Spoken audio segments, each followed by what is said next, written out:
Mark here from AmericanAeration.com, and in today's video I want to talk briefly about a situation. It's a sad thing that occurs for some people with ponds and fish, and you may see some videos posted online about, hey, I think I killed all my fish, I lost all my fish overnight, whatever, and it's sad to hear about it, but it's something that could definitely be avoided with a few simple things, either in the pond or a few simple modifications to how you use something like an aeration device.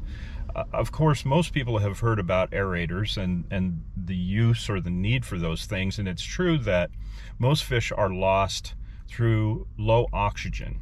Low dissolved oxygen levels in a pond in certain conditions can be lethal to fish, and it's probably the #1 thing that kills them. But there's other things that can play a part in this too. Now, for oxygen, you want at least 5 milligrams per liter of concentration of dissolved oxygen in the water. More is better. Typically, if you start to drop down into 2 or 3 milligrams per liter, you could start to run into issues, but you really don't want to push it that far, certainly with some species. So a target of a higher number there is useful, which can normally be attained through good aeration. But there's also a catch with this. In certain places, most likely the southern United States, where you can run into some very hot sustained conditions, you can also cause issues for certain fish, game fish like catfish, bass, crappie. They need to have the water at a certain temperature range. If it starts to push beyond 85 degrees, they can definitely get stressed at that level. If you go higher into, say, 90 degrees plus, they can handle it for a short while, but if it's sustained, you're going to lose some fish. And so you do want to aerate. You always want to keep oxygen as high as you can, but you also want to avoid over mixing in these hot conditions.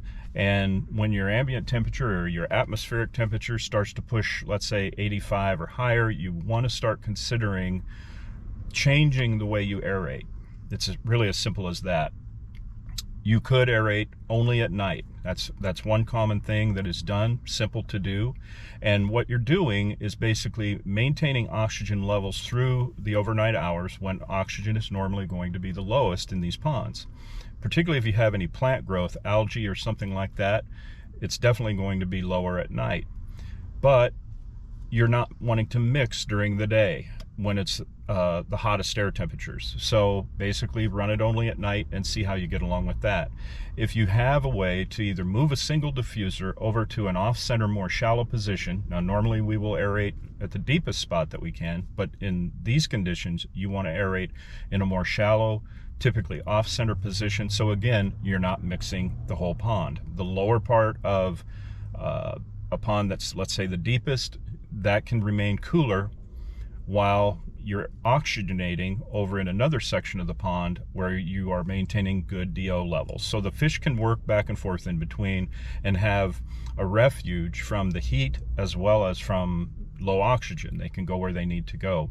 If you have a surface fountain or a surface aerating fountain, something like that, that's also a good option, because again, it's typically not going to affect the deeper part of the pond. If you have multi-diffusers, you can run only one diffuser and leave the deeper one off, either during the day or 24/7 until you get out of the real extreme conditions. But the most important message in this video is to know that there are options that you have. First of all, consider aeration if you don't have it. You're running the risk big time of low oxygen without one in these hot conditions. Water can't maintain dissolved oxygen levels above 78 degrees water temp, and so you can definitely run into issues there. But if you have an aerator, be sure to understand that you can make modifications in how you use it based on the environmental conditions that you're facing, and in this way you don't have to lose all your fish. So I hope this is helpful for you. If you have questions about your pond or pond aeration in general, get in touch with us at AmericanAeration.com. We'll be happy to help, and I hope you have a great day wherever you are.